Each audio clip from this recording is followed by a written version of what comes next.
In today's video, I want to give you guys a heads up on two pretty decent PlayStation Store deals.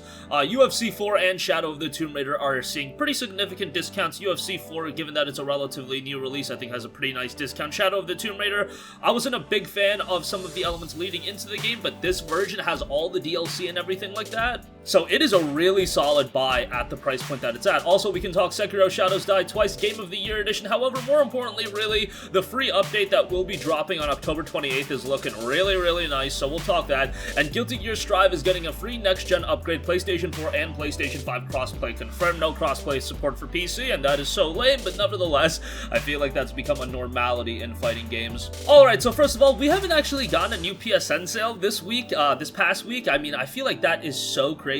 But hey, if Sony wants to put the foot off the gas a little bit, given that we've got the holidays coming up, we've got the Black Friday sale that's sure to be coming, we've got that holiday sale that'll definitely be coming, so we can get excited for that.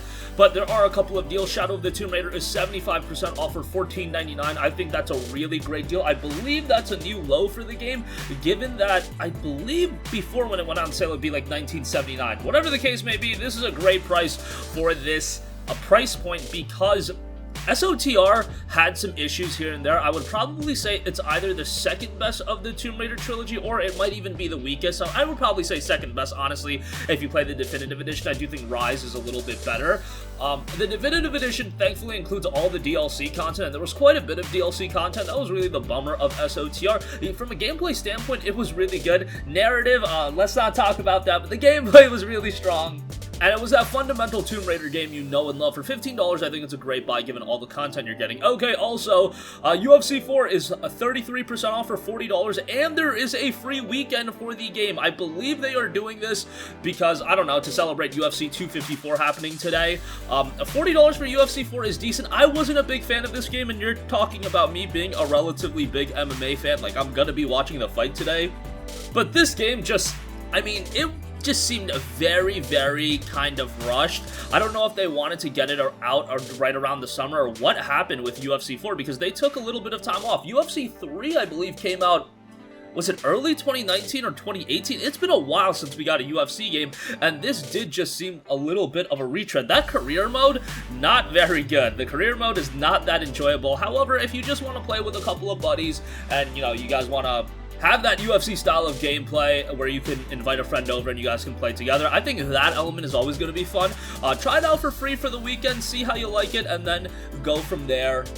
Also, if you guys have a prediction for the fight, you can leave that in the comments section. I'll say Khabib 4th round rear naked choke, but as I say that, just watch Justin Gaethje win in a round, and I am just left in a stun and complete awe. But yeah, UFC 4, $40, I think that's a pretty good deal. Okay, moving on from that, Sekiro Shadows Die Twice Game of the Year Edition.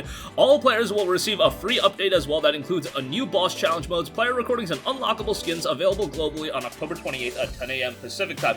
Now, this is a Game of the Year Edition. Typically, you would expect a Game of the Year Edition to include DLC or something like that, but from what I can gather, it's just going to be a re-release of the game. I believe it's going to have a special cover and I believe a mini art book, but it's not going to be like a complete overhaul to the game. However, the update will be right on disc with the Game of the Year Edition.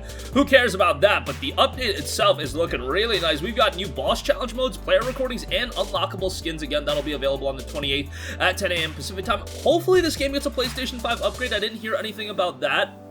If we hear anything, I'll let you guys know. But Sekiro could definitely use a PS5 upgrade. That's a game that, man, on the PlayStation 5, I think they could let the handcuffs off of the game, and it could be really great. I think a sizable update to that game would be really nice to see for a PlayStation 5 and Xbox Series version. We'll see if that comes to fruition. But for now, we can get excited for the free update coming next week.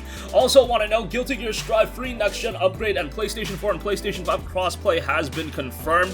This is a game that I think looks fantastic. Talked a little bit about it, but man, the presentation in this game, the visuals, that is looking stunning. I know Guilty Gear has always had stunning presentation. I've been a fan for quite a while, although kind of moved to the BlazBlue side of things, and I really enjoy that franchise. Guilty Gear, I haven't been as into it since way back in the day. Like, I played early day Guilty Gear, and I really enjoyed it, and I've enjoyed some of the recent games, but I haven't gotten super into it. My days of playing fighting games competitively have kind of gone by the wind, and I'm not really that great at them anymore. I kind of play them more so casually these days, but Guilty Gear Strive is going to be one that I'm absolutely going to be picking up.